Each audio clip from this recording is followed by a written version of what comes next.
안녕하세요. 두 번째 시간으로 516페이지 건축위원회를 함께 보십니다. 1절 종합건축위원회 필요 없습니다. 그리고 2. 지방건축위원회 크게 신경 쓸 필요 없습니다. 여기 건축위원회는 건축법령에서는 각종 행정청이 다양한 인허가권을 가지고 있는데 이들은 건축 전문가이다, 비전문가이다. 비전문가이기 때문에 건축위원회 심의 거쳐 허가, 인가 등의 행정처분을 하게 됩니다. 국토교통부 산하에 만들어져 있다면 중앙건축위원회를 하고 시도, 시군구 산하에 설치였다면 지방건축위원회가 되게 됩니다. 그 정도면 충분합니다. 그리고 우리 농담 삼아 표준 설계도서를 국토교통부 장관이 만든다는데 그 표준 설계도서를 국장이 만들고자 한다면 지방건축위원회 심의 거쳐야 된다. 중앙건축위원회 심의 거쳐야 된다. 중앙이죠. 그 정도만 구분하시면 됩니다. 바로 520페이지를 함께 보십니다. 건축분쟁 전문위원회입니다.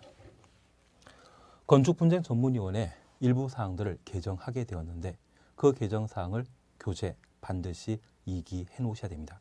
그러면 건축분쟁 전문위원회를 함께 보십니다.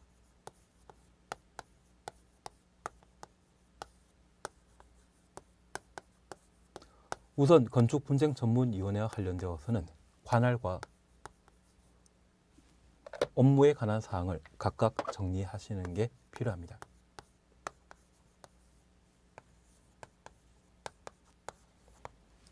우리 교재 함께 보시면 국장은 중앙건축위원회, 건축분쟁전문위원회 두어 운영할 수 있다. 그리고 양가로 2번입니다. 그리고 1번 건축 등과 관련된 다음 분쟁을 조정 및 제정하기 위해 국토교통부의 건축분쟁전문위원회에 둔다. 그리고 1번 건축 관계자와 피해 입은 인근 주민 간의 분쟁. 건축 관계자와 인근 주민은 공공에 해당되는 자이다. 민간이다. 민간이죠. 관계 전문기술자와 인근 주민 간의 분쟁. 그래서 6번까지 쭉 보시면 모두 개인과 개인 사이의 분쟁입니다. 각종 분쟁과 관련되어서는 법원의 소송 절차에 따라 해결하는 것이 원칙인데 이 소송 절차를 진행하게 되면 많은 시간과 비용이 발생하게 됩니다. 그래서 송사 3년이면 집안 망한다는 이야기도 있더라고요. 그래서 이 소송 절차 대신 분쟁 당사자 사이의 합의로 분쟁을 해결하고자 건축분쟁전문위원회 조정, 제정을 두게 되었습니다. 여기 건축분쟁전문위원회는 민법의 화의를 기반으로 분쟁 당사자의 타협을 전문가가 유도하는 방법을 분쟁 해결 방법으로 선택하고 있는데 이것이 민법의 화해 성격을 가진다고 하면 분쟁 당사자 관계는 상하 관계이다, 대등 관계이다. 대등 관계가 되죠. 그래서 사인과 사인 사이의 분쟁을 건축분쟁전문위원회에서 조정하거나 제정하게 됩니다. 그러면 건축분쟁전문위원회는 국토교통부에 설치되어 있는 것으로 파악하시고 조정과 제정 업무의 대상이 되는 것은 개인과 개인 사이의 분쟁만 조정, 제정 대상이 되게 됩니다. 만약 국가와 국민 사이 분쟁이라고 하면 그때는 행정소송 절차에 따라 분쟁을 해결하도록 되어 있고요. 개인과 개인 사이 분쟁에 대해서만 건축분쟁전문위원회 조정, 제정 대상이 되게 됩니다. 만약 건축주가 건축 허가 받았는데 갑자기 건축 허가가 취소되었다고 하면 허가권자와 건축주 사이에 분쟁이 발생할 수 있습니다. 이러한 것들은 건축분쟁전문위원회 조정 대상이 아닙니다. 국가 국민 사이의 관계에 해당되기 때문에 이때는 행정소송으로 해결해야 되는 겁니다. 분쟁 조정 대상 관할이 무엇인지 정리하시는 게 필요합니다. 그리고 2번 구성 찾았습니다. 분쟁위원회는 위원장, 부위원장 1명을 포함한 15명 이내 위원으로 구성한다. 우리가 잠깐 이해하실 것이 있습니다. 각종 위원회가 시군구에 만들어지게 되면 10명이고요. 국토교통부에 만들어지게 되면 10명이 아닙니다. 그래서 국토교통부에 만들어지는 건축분쟁전문위원회도 위원장 등을 포함한 15명 이내 위원으로 구성되어 있다. 그 정도 확인해 놓습니다. 그리고 건축분쟁전문위원회는 조정에 관한 업무와 재정에 관한 업무를 처리하게 되는데 여기 조정과 재정에 대해서는 이렇게만 이해해 놓습니다. 우리 사법부에서 재판하게 되면 3심제가 적용되는 것이 원칙이죠. 여기 건축분쟁전문위원회도 첫 번째, 분쟁 당사자의 타협을 유도하는 것이라면 조정이고 두 번째 하는 것이 있다면 그때는 재정으로 파악해 놓습니다. 정확한 개념은 분쟁 당사자 중에 한 명 이상이 분쟁 해결하기 위해 신청하게 되면 그때는 조정이고요. 분쟁 당사자 전원이 상호 협의해서 분쟁 해결을 시도하게 되면 그때는 재정이 되게 되는데 그러한 것들은 전문적인 분야로 치부하시고 첫 번째 분쟁 해결하고자 한다면 그때는 조정, 두 번째 하는 것은 재정이다. 그렇게만 구분해 놓습니다. 그러면 3번 조정위원회와 재정위원회에 있어서는 조정은 3명 위원으로 구성되는 조정위원회에서 하고 재정은 5명 위원으로 구성되는 재정위원회에서 한다. 그래서 보통 소송이 1심 재판하게 되면 판사 혼자 나와서 재판하는 경우가 있습니다. 그리고 2심, 3심 하게 되면 재판하는 판사 수가 늘어나거든요. 그런 형태처럼 조정은 3명, 재정은 5명이 한다. 그렇게만 구분해 놓습니다. 그리고 4번 조정 및 재정 절차입니다. 바로 동그라미 2번입니다. 분쟁위원회는 당사자 조정 신청 받으면 60일, 재정 신청 받으면 120일 내 절차 마쳐야 된다. 건축분쟁전문위원회는 소송과 달리 신속하게 분쟁 해결하고 돈 안 들게 분쟁 당사자의 타협을 유도하는 것이 분쟁 조정의 방법이 되게 됩니다. 그래서 조정 사건과 관련되어서는 신속하게 처리할 목적으로 조정 신청 있으면 60일 이내. 재정은 두 번째 하는 것이죠. 그래서 곱하기 하면 120일 내 절차 완료하여야 하고 기간 내 완료하지 못할 상황이라면 연장할 수 있습니다. 그리고 5번입니다. 조정 및 재정 방법과 효력, 동그라미 1번입니다. 개정된 사항 옮겨 놓으셨죠. 조정위원회는 조정안 작성하면 지체 없이 각 당사자에게 조정안 제시하여야 하며 조정안을 제시받은 당사자는 제시받은 날부터 15일 이내 수락 여부를 위원회에 알려야 하고 당사자 조정안을 수락하고 기명 날인하면 조정서 내용은 재판상 화해와 동일한 효력 가진 것으로 본다. 재판상 화해란 말 줄쳐 놓습니다.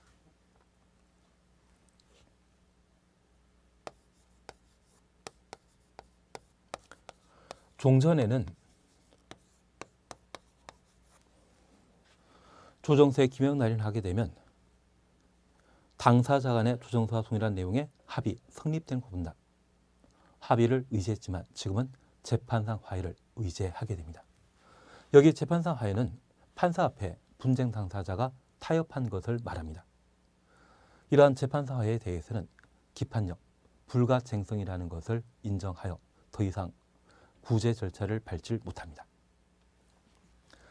여기 건축분쟁전문위원회는 국토교통부에 두고 있는 위원회, 분쟁 당사자의 분쟁을 해결하기 위해 설치한 기구로서 이 건축분쟁전문위원회보다 상급 조정위원회가 없습니다.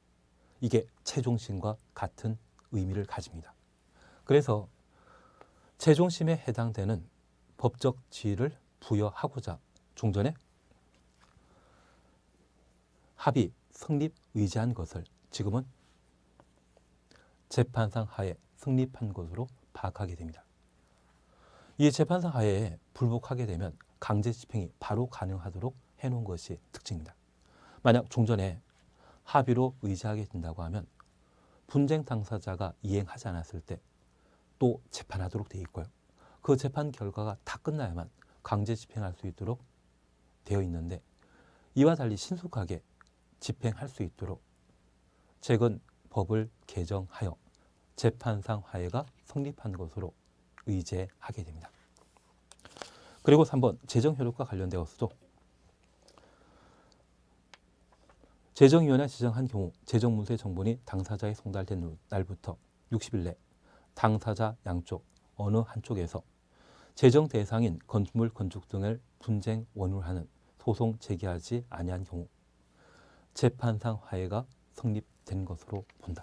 그래서 재정 결과에 대해서도 재판 화해를 인정한다는 점, 합의란 말 쓰면 이제 틀립니다. 재판상 화해란 말을 사용한다는 점 정리하십니다.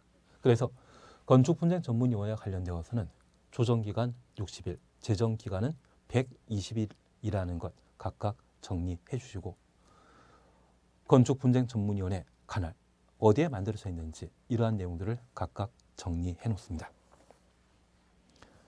그리고 522페이지에는 건축민원전문위원회가 있습니다. 건축민원전문위원회는 우리 시험거리 아닌데 불구하고 시험에 나오더라고요. 그래서 가장 기본적인 것만 함께 살펴놓습니다. 1번입니다.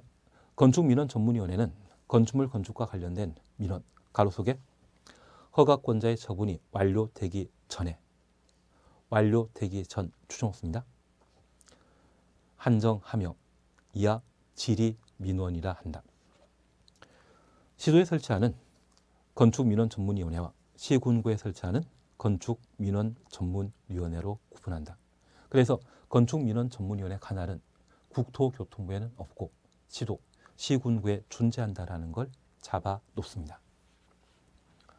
그러면 이제 건축민원 전문위원회를 함께 보시는데 이 건축민원 전문위원회는 시도, 시군구에 존재하고 있습니다.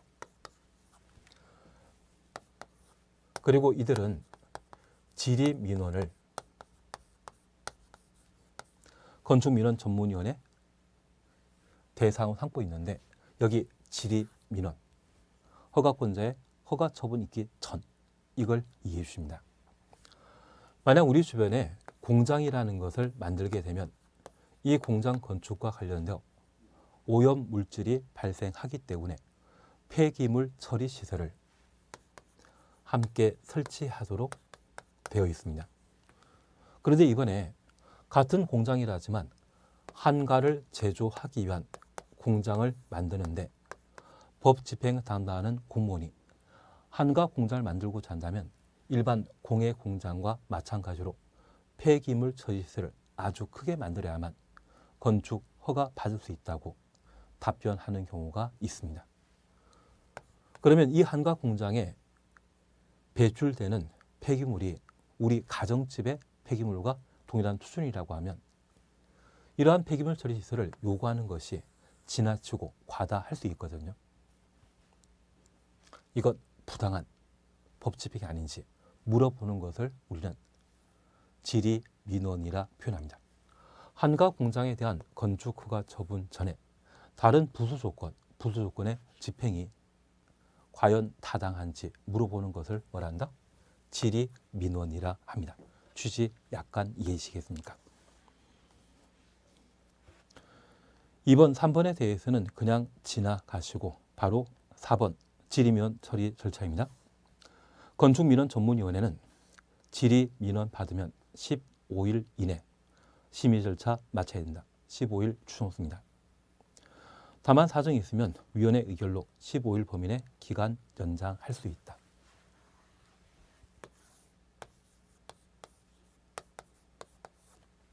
그래서 이들은 질의민원에 관한 사항들을 처리하며 그 처리 기간은 15일이라는 것 확인하시고 15일 범위 내 기간 연장할 수 있다. 그 정도를 확인하십니다. 세부 사항에 대해서는 그 정도면 충분하지 않나 싶고 나머지에 대해서는 좀 전문적인 분야에 해당되는 것으로 바뀌어 놓습니다. 그래서 건축위원회에 두고 있는 건축분쟁전문위원회와 건축민원전문위원회 이 정도를 각각 구분하시면 충분하실 겁니다. 그리고 보칙에 관한 사항들을 각각 수술하고 있는데 감독과 관련된 사항은 그냥 지나갑니다. 한 장 넘기시면 위반 건축물에 대한 조치 그리고 이행 강제금 차시였죠. 우리가 잠깐 이해하실 것이 있습니다. 건축법은 안전한 건물을 건축하기 위한 각종 규제를 마련하고 있는데 이러한 건축 제한 규정을 건축주가 준수하고 건축하거나 유지하고 있는 건축물을 적법한 건축물이라 하여 기존 건축물이라 표현하게 됩니다. 반면 위법한 건물이 만들어지게 되면 저 위법한 건축물은 위반 건축물이라 표현하게 되는데 여기 위반 건축물의 경우는 안전상의 문제가 야기될 수 있죠. 그러한 안전성의 문제가 야기될 수 있는 위반 건축물은 그냥 놔둔다? 철거하라고 시정명령 내린다. 철거하라고 시정명령 내려야 될 겁니다. 그리고 현재 공사 중인 건축물이라면 공사 중지를 요구할 수 있을 겁니다. 그리고 불법 건축물이 만들어지는 걸 보면 또는 위험한 건물이 만들어지게 되면 기존에 해줬던 건축허가 취소할 수 있겠죠. 그래서 위반 건축물이 발견되게 되면 위반 건축물에 대해서는 안전을 고려하여 다양한 제재를 가하게 됩니다. 그러한 제재와 관계된 기본적인 사항을 함께 보십니다. 바로 동그라미 1번입니다. 허가권자는 이 법, 건축법입니다. 이 법에 따른 명령, 처분에 위반되는 대지나 건축물에 대해 이 법에 따른 허가 등을 취소하거나 승인, 사용을 말합니다. 건축물의 건축주 등에게 해당 공사의 중지 명하거나 상당한 기간을 정하여 건축물의 해체 등의 필요한 조치를 명할 수 있다. 그래서 위반 건축물의 경우에는 건축 허가를 또는 사용 승인을 취소할 수 있습니다. 취소해야 한다. 취소할 수 있다. 취소할 수 있습니다. 건축법상 강행 규정에 의한 필수적 취소는 2, 3은 6입니다. 건축허가 확보 2년 내 공사 착수하지 않거나 공장인 경우는 3년 내 공사 착수하지 아니한 경우 법정 기한 내 공사 착수했지만 공사 완료가 불가능한 경우 세 가지입니다. 그리고 네 번째, 착공 신고 전에 경매 등의 방법으로 대지 소유권 상실하고 6개월 지났지만 착공이 불가능하다 판단하면 건축허가 취소하여야 한다. 건축법상 필수적 건축허가 취소는 몇 개? 4개입니다. 그래서 2, 3엔 6이라는 것 정리해 놓으시고 2년, 3년 내 공사 착수했지만 공사 완료가 불가능한 경우에도 건축허가 취소하여야 한다. 그 정도 잡아주시는 게 필요합니다. 그리고 공사 중지 명령할 수 있고요. 해당 건축물의 해체 등의 시정 명령을 할 수 있습니다. 그런데 우리 건축법에 따른 위반 건축물의 경우는 이행 강제금을 부과한다는 것 들어본 적 있습니까? 건축허가 받지 않고 단독대 옥상에 옥탑방을 만들게 되면 철거 등의 해체 등의 시정명령 대상이고 그러한 시정명령에 불응하게 되면 이행강제금의 부과 대상인데 여기 이행강제금은 시정명령에 응한 때는 없고 시정명령에 불응한 때 이행강제금이 부과 징수되게 됩니다. 그래서 이 이행강제금은 위반 건축물에 대한 1차 제재가 아닌 2차 제재라는 것을 각각 살펴놓습니다. 그래서 이행강제금은 위반 건축물로서 해체 등의 시정명령에 불응한 때 부과하는 금전적 제재를 이행강제금이라 표현합니다. 이행강제금은 1차 제재이다, 2차 제재이다. 2차적 제재 방법이죠. 그러면 3번 이행강제금과 관련되어 집행벌인 이행강제금과 관련된 기본적인 사항을 함께 살펴놓습니다. 2번 부과 대상 및 부과 기준입니다. 허가권자는 시정명령 받은 후 시정기간 내 시정명령 이행하지 않은 건축주 등에 대하여는 그 시정명령 이행에 필요한 상당한 이행 기간을 정하여 그 기한까지 시정명령 이행하지 아니하면 다음 이행 강제금을 탄력적으로 부과한다. 그래서 1번 건폐율, 용도를 초과하여 건축한 경우, 허가받지 아니하거나 신고하지 아니하고 건축한 건축물. 그래서 박스에 4가지 법령 위반이 있습니다. 이러한 4가지 법령 위반 시에 이행 강제금 부과 징수할 수 있고, 그리고 2번입니다. 기타 위반 건축물. 그래서 건폐율 초과하거나 용도를 초과하거나 무허가 건축물이거나 신고하지 않고 건축물 건축한 때는 중하게 처벌하는 반면, 그 밖에 위반 건축물의 경우는 시가 표준액의 100분의 10 범위 내 이행 강제금을 부과 징수하게 됩니다.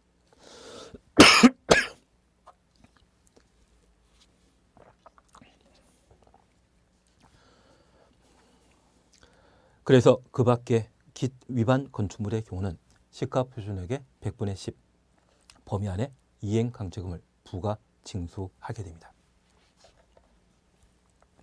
그러면 이행 강제금과 관계된 기본적인 사항들을 다시 한번 살펴봅니다. 여기 이행 강제금은 이행 보증금과 구분해야 됩니다. 조건부 인허가 시에는 이행 담보하기 위한 이행 보증금을 예치하게 할 수 있고, 이행 강제금은 위반 건축물로서 철거 등의 시정 명령에 불응한 때 이행 강제금을 부과 징수하게 됩니다. 이러한 이행 강제금은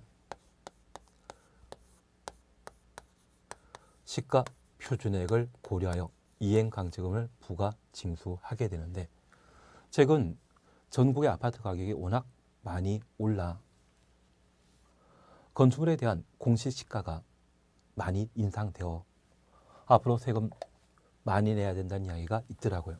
그래서 토지와 관련된 세금 부과 기준은 공시지가란 말 쓰고, 건축물과 토지에 대한 세금 부과를 위한 금액 기준이 있다면 얘를 공시지가라 표현합니다. 그래서 이 이행 강제금의 경우에도 건물 가치에 따라 이행 강제금을 부과 징수하기 때문에 시가 표준액을 기준으로 이행 강제금을 부과 징수하게 되는데, 일반적인 경우는 원칙적으로 저시가 표준액의 10%의 위반 면적을 곱하여 이행 강제금을 부과하게 되는데, 예외적으로 중요한 법령 위반에 해당되게 되면 최대 50%의 시가 표준액의 50%의 위반 면적을 곱하여 이행 강제금을 부과 징수하고 있습니다. 이걸 최근에 시험에 냈기 때문에 따로 시험에 나올 리는 없겠지만, 4가지 중요한 법령 위반 중에 무허가 건축 행위라면 좀 괘씸하죠. 그래서 50%에 100%, 그래서 50%를 부과 징수의 산정 기준을 하고, 용적률 위반하거나 건폐율 위반한 경우, 그리고 신고하지 않고 건축물을 건축하게 되었을 때 그 순서에 따라 시가 표준액의 50%에 100% 부과하는 것, 90% 부과하는 것, 80% 부과하는 것, 70% 부과하는 것으로 4개 위반 사항에 대해서는 중하게 이행 강제금을 부과하게 됩니다. 그래서 얘는 최근 시험에 나왔기 때문에 그냥 한번 확인하고 지나십니다. 다만 우리가 이해하실 것은 가끔 사용 승인 받지 않고 완공한 건물을 그냥 사용하는 경우가 있습니다. 그때는 시가 표준액의 10%의 위반 면적을 곱하여 이행 강제금을 부과하게 되는데, 무허가 건축 행위, 용적률 초과한 행위, 건폐율 초과한 행위, 신고하지 않고 건축한 행위라면 최대 50% 범위 내 시가 표준액의 50% 범위 내 위반 면적을 곱해 이행 강제금을 부과 징수하게 됩니다. 4가지 법령 위반 중에 가장 괘씸한 건 뭐다? 무허가 건축 행위죠. 그 다음은 용적률 초과하는 것, 그 다음은 건폐율 초과하는 것, 그 다음은 신고하지 않고 건축하는 것이 괘씸할 겁니다. 그러한 기준에 따라 이행 강제금을 부과 징수하게 됩니다. 그런데 이런 이행 강제금에 대해서는 반복적으로 상습적으로 법령 위반한 자가 있다면 괘씸하지 않습니까? 그런 경우는 가중 처분하고 우연찮게 법을 위반했다고 하면 이행강제금을 감경할 수 있습니다. 그래서 가중 사유와 감경 사유에 관한 사항들을 각각 다루게 되는데 특별히 양가로 3번 이행강제금의 가중 찾아주십니다. 이행강제금 가중과 관련되어 일부 개정사항이 존재하는데 내용 함께 보십니다. 허가권자는 다음에 해당되는 경우 이행강제 금액을 100분의 100 범위에서 가중할 수 있다. 가중할 수 있다 아니라 가중하여야 합니다. 그래서 강행 규정으로 법을 개정했습니다. 그래서 가중하게 되면 원래 이행강제금이 50만 원이었다고 하면 100% 가중하여야 하기 때문에 이제는 50만 원이 아니라 100만 원을 이행강제금 부과 징수한다는 이야기입니다. 반면 감경과 관련되어서는 절반만 50% 감경할 수 있습니다. 통상 법 이론에 따르게 되면 각종 과태료 부과를 가중하게 되었을 때 동일한 자가 2개 이상의 법령을 위반하거나 또는 상습적인 법령 위반 상태가 있다면 금전적인 제재가 가하게 되면 이분을 가중하는 것이 원칙인데 이행강제금 가중에 대해서는 이번 정권에서 50% 가중하던 것을 100% 가중하도록 법을 개정한 바 있습니다. 그러면 기본적인 법 논리와 비교하게 되면 아주 특별한 경우에 해당된다는 것을 파악해 놓습니다. 그리고 두 번째, 감경과 관련되어서는 절반 감경할 수 있다. 그래서 가중, 감경에 관한 사항들을 저렇게 구분하시면서 이제 우리 함께 보실 게 있습니다. 양가로 3번과 관련되어 동그라미 1번입니다. 임대 등의 영위를 목적으로 법을 위반하여 용도 변경한 경우 위반 면적이 50제곱미터 초과하는 경우를 한정한다. 그래서 용도 변경부터 50제곱미터 초과까지 가로해 놓습니다. 그리고 2번입니다. 영리 등을 목적으로 허가나 신고 없이 신축 또는 증축한 경우로서 위반 면적이 50제곱미터 초과하는 경우 허가나 신고 없이 허가부터 가로 열어놓으시고 50제곱미터 초과 가로 닫아놓습니다. 그리고 4번 영리 등의 목적으로 허가나 신고 없이 다세대택의 세대수, 다가구택의 가구수를 증가시킨 경우 5세대, 5가구 이상 증가시킨 경우에 한정한다. 그리고 4번 동일인이 최근 3년 이내 2회 이상 법령 위반한 경우 이것 상습범이죠. 그래서 상습범의 경우에는 100% 이행강제금 가중하고 허가나 신고 없이 허가나 신고 없다면 그 자체가 불법행위죠. 건축물을 신축하거나 증축하거나 용도 변경한 것으로서 그 면적이 50제곱미터 초과하면 이행강제금을 100% 가중할 수 있다 하여야 한다. 이번에 개정되었습니다. 가중하여야 한다. 그리고 허가나 신고 없이 다세대 주택, 다가구 주택의 세대수 가구수를 5세대, 5가구 이상 증가시킨 경우에는 이행강제금을 100% 가중해야 됩니다. 만약 허가나 신고 없이 다주택의 세대수를 5세대 이상 증가시켰다고 하면 주차장 확보하지 않고 다세대주택 늘린 것이죠. 만약 이런 경우라면 100% 이행강제금의 가중 대상이 되게 됩니다. 그래서 네 가지 가중 사유를 꼭 한번 살펴놓습니다. 그리고 4번입니다. 연면적 60, 공동택의 경우는 세대 면적을 60, 그래서 연면적부터 60제곱미터 이하의 주거용 건축물, 주거용 건축물까지 가로해 놓습니다. 그리고 주거용 건축물 줄여놓습니다. 여기 이행강제금 감경과 관련된 대상을 이번 정권에서 개정했습니다. 종전에는 영면적 85제곱미터 이하의 단독택, 세대 면적이 85제곱미터 이하의 공동택이 이행 강제금의 부과 대상이었을 때 최대 절반까지 감경했었는데 이 감경 대상을 줄여버렸습니다. 85제곱미터가 아니라 60제곱미터 이하로. 이런 개정은 1962년도에 건축법이 제정되고 한 60년 가까이 유지된 것을 이번 정권 들었으면서 개정했거든요. 그러면 중요한 사항에 해당된다는 것을 파악하시고 이러한 중요한 개정에 대해서는 아직 시험 문제가 출제되질 않았습니다. 그래서 기본적인 사항으로 얘를 꼭 한번 봐놓습니다.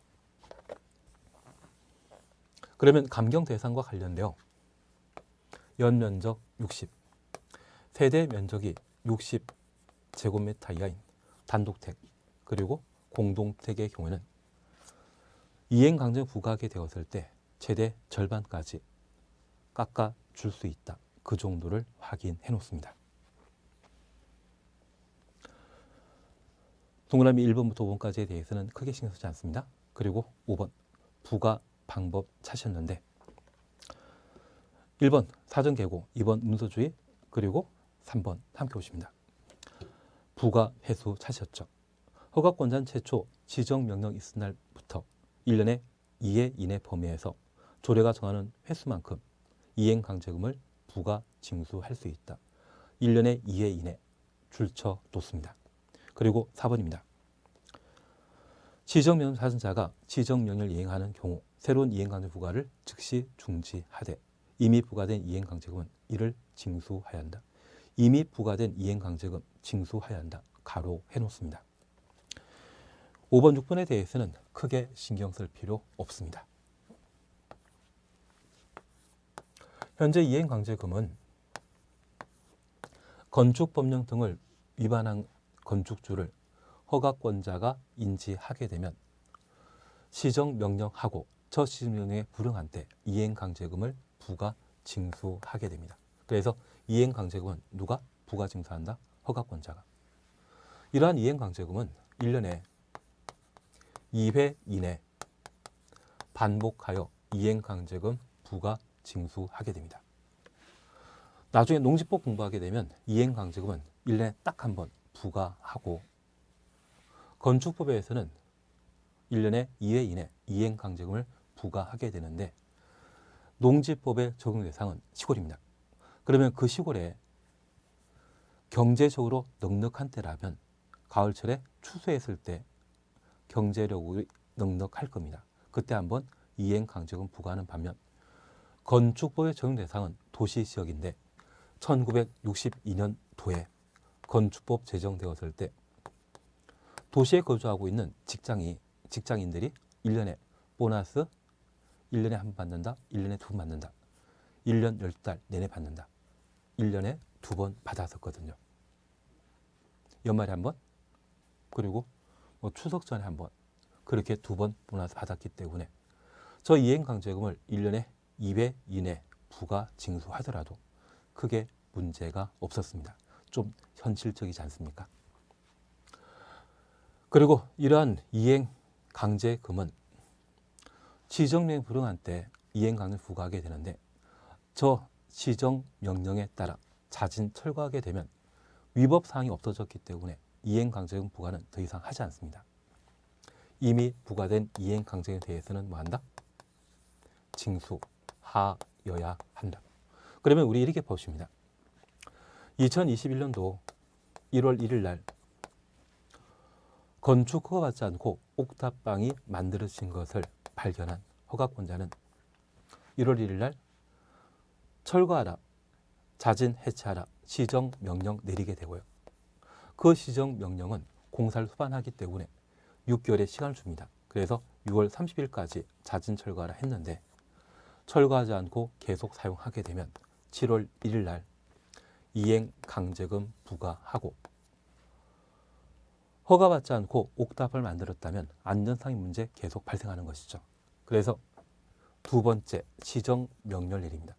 그리고 이 두 번째 시정명령은 12월 30일까지 자진 철거하라는데 그때까지 철거하지 않는다면 22년 1월 1일 날 이행강제 부과하고 새로운 시정명령을 징수하게 됩니다.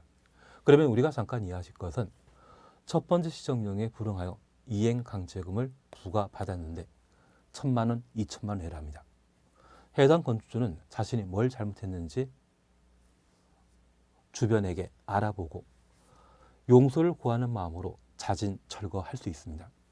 자진 철거하면 위법사항이 해소되었기 때문에 새로운 이행강제 부과는 없지만 이미 부과된 이행강제금은 봐준다, 징수해야 한다.